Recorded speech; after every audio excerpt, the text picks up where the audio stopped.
What's good, R&B squad? This is Heart of Ruth. I trust that this message meets you guys in good spirits. If you're new here, welcome. We don't believe that you're here by accident. We're happy to have you. And Jesus is, of course, always happier. This word really troubled me in my spirit when the Lord delivered it to me, because it is for a number of people. For some of you, this may already be happening. You may already be seeing it happening in your own lives and with the people around you. And you may be wondering what is going on in the world and what in the world is going on. So this is what it is, okay?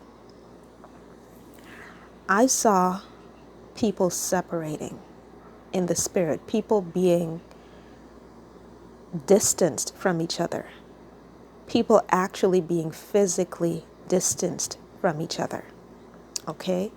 And when I asked the Lord to help me understand what I was seeing, He took me to the first book of Samuel, chapter 28. Now, in the first book of Samuel, chapter 28, and I'm just going to read a little bit of it here and there, but you guys can read the full thing on your own time just to understand properly what the Lord is saying here. In the first book of Samuel, chapter 28, Saul is at a place where he's really entering a downward spiral. There's no turning back for Saul. Anyone looking on from the outside could see that Saul was headed toward destruction, but Saul himself couldn't see it. Okay? So I'm going to read a little bit. I'm going to read verse 4 of chapter 28 of the first book of Samuel. When Saul saw the army of the Philistines, he was afraid, and his heart trembled greatly. And when Saul inquired of the Lord did not answer him, either by dreams or by Urim or by the prophets. Then Saul said to his servants, this is verse 7, find me a woman who is a medium, that I may go to her and inquire of her. So for some of you, the separations that are happening in your life right now, and I'm seeing that it's separation of friendships, it's separation for family members as well. Some of you may be separated even from people that you were involved with romantically, okay? And the Lord is saying that a lot of these people are Sauls and a lot of these people are Jonathans. Now in the first book of Samuel, chapter 28, all hell had broken loose. David was in hiding. He was running from Saul. He was separated from Jonathan, who was his best friend. Saul was headed down the path to destruction. Now Saul was reaching out to the Lord, trying to hear from the Lord, reaching out to the Lord's prophets, trying to hear from them. The Lord was silent. The Lord refused to speak to Saul, because Saul was in disobedience. You can't actively be trying to kill a man of God. He was trying to kill David at this time. David was in hiding from Saul and at the same time seeking the Lord's favor. And for some of you, this is what some of the people in your lives whom the Lord is separating you from at this time, this is what they've been doing. They have been in willful disobedience of the Lord. They have not been heeding His warnings. He has been telling them for quite some time that there are some things that they need to stop doing. They've still been doing it. And as a result of that, they're at a point in their lives right now where they're scared. They are seeing signs that something bad is about to happen. They're feeling that sense of foreboding, and they may be reaching out to the Lord and reaching out to people whom they know hear from the Lord, like prophets. Okay? Looking for prophetic words online and not receiving any direct messages from the Lord. Reason being, the Lord is silent at this time. He's not talking to them. And so, in order to find out what is going to happen, a lot of these people are going to go to the soothsayers, okay? They're going to go to the people who practice necromancy. They're going to go to the people who read crystal balls and tarot cards, even though they know that they're in the wrong for even going to these people. Okay? Some of these people know, many of these people that the Lord is separating you from in this time know about the Lord's calling on your life. They know you serve the Lord.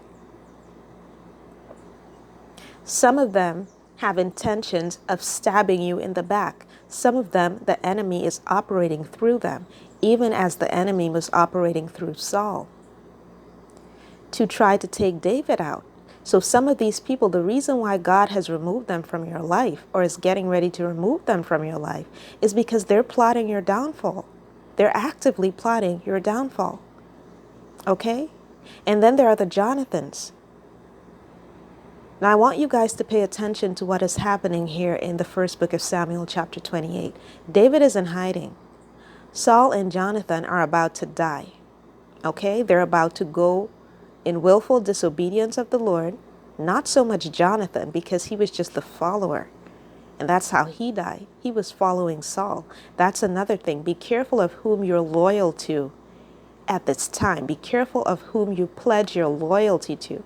You see, if Jonathan had been loyal to David, who was his best friend, he would not have died. But he chose to be loyal to Saul because Saul was his biological father. And the whole family thing. I want to be loyal to my dad. Loyal unto death? Loyal unto destruction? Be careful of whom you are affiliated with at this time. Be careful of whom you're attached to, whom you pledge your loyalty to. It could be a matter of life and death. He should have just stayed on David's side. Okay?